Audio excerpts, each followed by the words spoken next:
90 शब्द प्रति minute dictation start करते हैं 5 सेकंड बाद।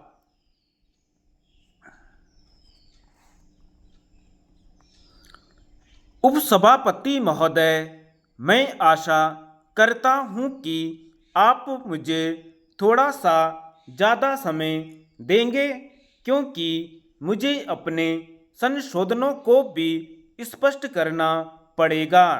मैंने जो संशोधन रखा है उसमें पहली बात यह है कि चीनी की एक्स फैक्ट्री प्राइस अर्थात कारखाने से निकलते वक्त कीमत 300 रुपये प्रति कुंतल हो।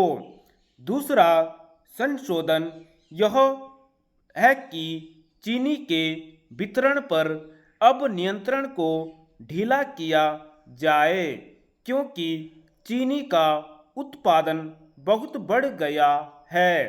तीसरी बात यह है कि गन्ने की कीमत 200 रुपये प्रति कुंतल हो। और चौथी बात यह है कि चीनी का निर्यात चीनी के उपभोक्ताओं के ऊपर ज़्यादा भार डालकर न किया जाए।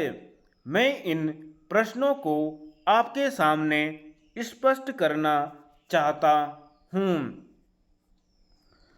यदि इस संबंध में सारी स्थिति को समझ लिया जाए तो यह स्पष्ट हो जाएगा कि वितरण पर नियंत्रण को ढीला करने का यदि कोई विरोध करता है तो वह गलत बात है।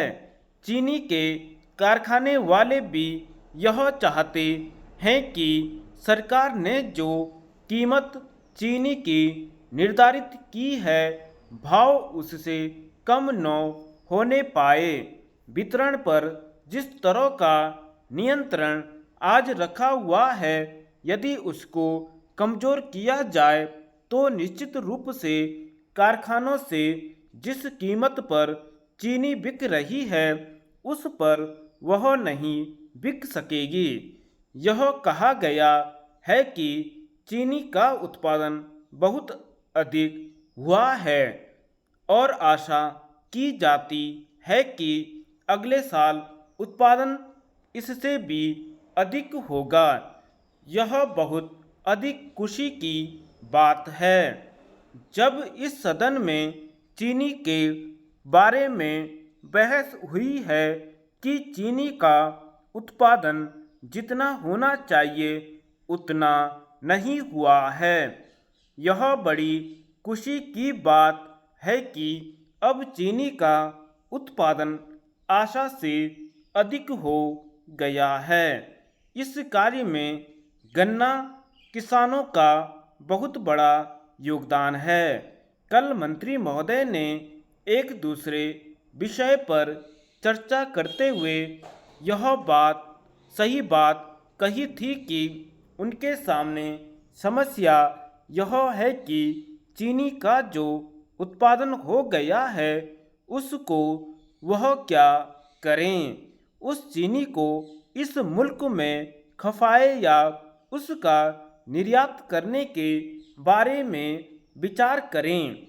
इस विषय में मैं यह कहना चाहता हूँ कि चीनी के उत्पादन व्यय के संबंध में उस समय जो टैरिफ कमीशन तय कराया गया उसमें सभी मामलों में अच्छी तरह से विचार नहीं किया गया।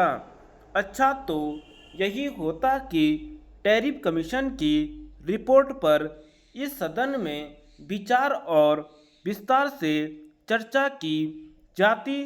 इससे किसानों को बहुत ज़्यादा फायदा होता, जो अच्छी बात है।